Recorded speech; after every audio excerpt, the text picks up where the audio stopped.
अस्सलाम वालेकुम।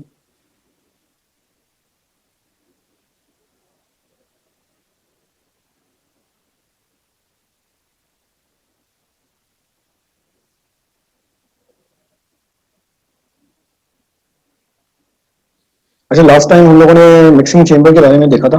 Mixing chamber क्या चीज़ होती है and how things goes with that, से ना उसके पूरे प्रोसीजर को आप लोगों ने देख लिया था, उसकी मेथोडोलॉजी को देख लिया था, फिर उसके बाद हम लोग न्यूमेरिकल पे आए थे। अच्छा, उसका जो न्यूमेरिकल है उसके बारे में हम दो तीन चीज़ें जो डिस्कस करनी है उसको हम लोग इंशाल्लाह धीरे धीरे चलते हैं। अच्छा, मिक्सिंग चेंबर के अंदर हमारे पास एक चीज़ आती है जिसको हम बोलते हैं कि एक दो इनपुट्स है और एक आउटपुट है। एक इनपुट जो है वो स्टीम का है और एक इनपुट जो है वो कोल्ड वाटर का है। आउटपुट पे जो हमारे पास आ रहा है वो सैचुरेटेड वाटर आता है, जो कि मिक्सिंग चेंबर के अंदर मिक्स होता है। मिक्सिंग चेंबर का जो एग्जांपल है, it's a good example which you have got eight this moment is the shower. अच्छा, इसके अंदर जो न्यूमेरिकल है उसको हम लोगों ने सिर्फ स्टार्ट किया था, तो let's begin with today properly और फिर उसको फिनिश करते हैं इंशाल्लाह।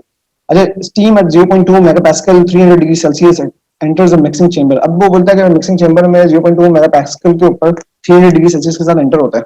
सही ना? इसको मेरे ख्याल से हम लोगों ने ये रफली यहाँ तक भी डिस्कस कर लिया था, 20 केजी को भी डिस्कस कर लिया था कि भाई 20 केजी के बारे में भी मैंने आपको बता दिया था कि आउटपुट पे जो आपको मिल रहा है वो 20 केजी पर सेकंड मिल रहा है। ठीक है ना? और अल्टीमेटली आउटपुट के ऊपर जो उसका प्रेशर हो जाता है वो 0.2 मेगा हो जाता है।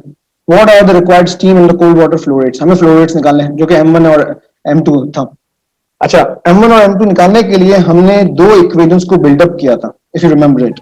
द मिक्सिंग चेंबर, हमारा कंट्रोल वॉल्यूम जो मिक्सिंग चेंबर है, सही है, प्रॉपर्टी रिलेशन जो हम यूज करेंगे ऑब्वियसली बात है, it's related with the steam, so we will go into the steam tables and assuming it as a adiabatic in the steady flow condition. सही ना? कंजर्वेशन ऑफ प्रिंसिपल का हम लोग मास का what do we call it formula we would be utilising it, and as well as the transport conservation of energy transport.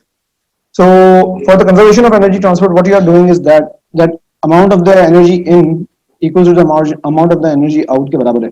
ठीक है, उसको हम लोगों ने एक चीज तो देख चुके थे। what we have seen is that M2 equals to M3 minus M1 के बराबर we had got this thing earlier before। सही ना?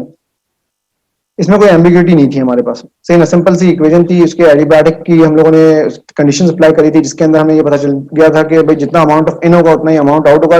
We are not dealing with anything related to the friction at this moment. अच्छा, फिर इसके बाद हम आते हैं एनर्जी ट्रांसपोर्ट के ऊपर। एनर्जी ट्रांसपोर्ट के अंदर जब हम लोग डिस्कस करते थे एनर्जी ट्रांसपोर्ट की इक्वेशन ली थी, उसके अंदर ultimately what happened was that we know within the mixing chamber you are not dealing with the heat, and you are not dealing with the what do we call it workflow as well। ठीक है ना? तो we are not dealing with these two things at this moment. अच्छा, so what we are dealing is that we are dealing with the mass flow and the enthalpy। see ना? So the change in enthalpy depending on the mass flow, how does it happens and what happens with that, see ना, हम उस चीज को देखेंगे, उसके ऊपर मद्देनजर रखेंगे।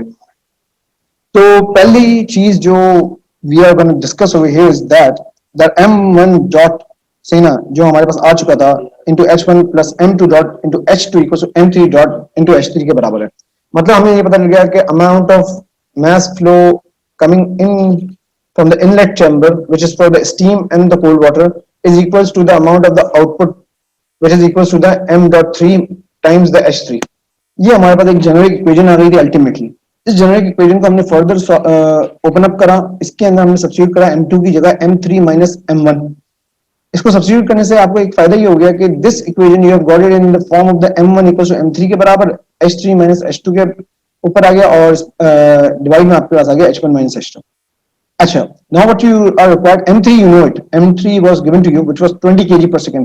हमें निकालना है H3, H2 and H1 which you can find it from the table। so let's see how we can find it from the table। आपको याद होगा मैंने उस दिन कंडीशनल सेटिंग्स आपको बताई थी कि स्टेट्स आपको पता है इधर, and what are the states? state 1 क्या है आपका? now we use the steam table to find the enthalpies। state 1 was given to you, the T1 is 300 degree Celsius और P1 आपको जो दिया हुआ है is 0.2 मेगापास्कल। सही ना? तो उसके ऊपर जो एंथैल्पी हमने फाइंड आउट करी टेबल से, टेबल A6 से। So you go into the table A6 and you find it out over there, and enthalpy was about 3072.1 kJ per kg। ठीक है ना? जो जिसका what do we call it? I've given an example over here as well। अच्छा, next,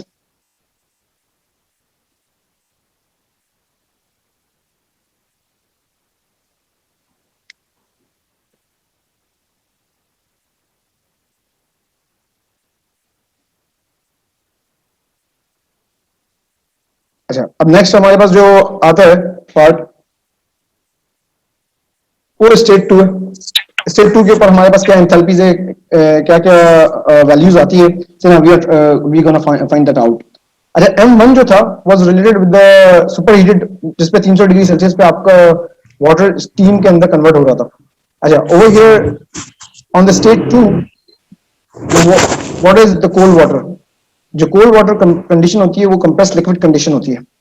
अब compressed liquid के अंदर आपके पास जो temperature it is about 20 degree Celsius and the P2 is given to you is about 0.2 megapascal. So ultimately the enthalpy you're going to find it out will be from the saturated water table. अब saturated water table में आप जाएंगे, you will find it out from there. The example I've given it over here. इसके अंदर जो saturated water liquid का जो HF होता है, which is the enthalpy at a saturated liquid condition, is given to you as 83.915 from the table. Say now, which I have shown it over here. Say now, इसका snapshot मैंने आपको दिया हुआ है। So you have got the H2 as well. अब आपके पास क्या बाकी रहा? H2 भी आ गया, H1 भी आ गया. You are left with the H3. अच्छा, for the H3 you know the pressure because it was given to you in the question.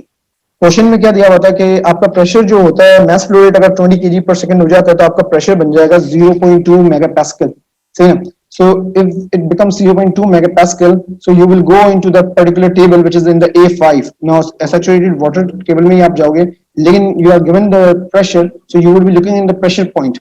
Pressure आपको कितना दिया हुआ है? 200 kPa, है ना, जो कि 0.2 megapascal के बराबर होता है। 200 kPa equals to 0.2 megapascal. So you would be looking over here in the table at 200 kPa line, उसमें आप देखेंगे और आपको HF जो मिलेगी 504.71 मिल जाएगी। So ultimately what you find out that the enthalpy at that particular state would be about 504.7. हमारे पास सारी चीजें आ गई, H1 भी आ गया, H2 भी आ गया, H3 भी आ गया, M3 भी, it was known to you, it was given in the question. So we substitute this thing and we find it out कि हमारे पास mass flow rate आ गया ultimately 2.82 for M1. अच्छा, अब आपके पास जो बेसिक इक्वेशन थी जो आप लोगों ने पहले फाइंड आउट करी थी, which is over here, see now, which was M2 equals to M3 minus M1, इसमें आप सब्स्टिट्यूट करेंगे and you can find out your M2 even. So M2 आपको मिल गया 17.18 kg per second. So this is the mass flow rate of the what do we call it? जो M2 था वो किससे related था वो देख लेते हैं हम लोग। M2 was related with the cold water. Cold water flow जो आपके पास आ रहा है it's about 17 kg per second, और जो स्टीम आ रहा है वो तकरीबन 3 kg per second आ रहा है। So we have found this thing out ultimately. और आउटपुट पे आपके पास 20 kg आ रहा है, तो ये it balances ना, 17 plus 3 kg gives you 20 kgs and ultimately at the output you are getting about 20 kgs. Then we have got another device in the FTS, उसको हम लोग बोलते हैं जो फंडामेंटल ऑफ थर्मल साइंसेस के अंदर जो एक और डिवाइस आती है हमारे पास, वो आती है हीट एक्सचेंजर्स। अच्छा, हीट एक्सचेंजर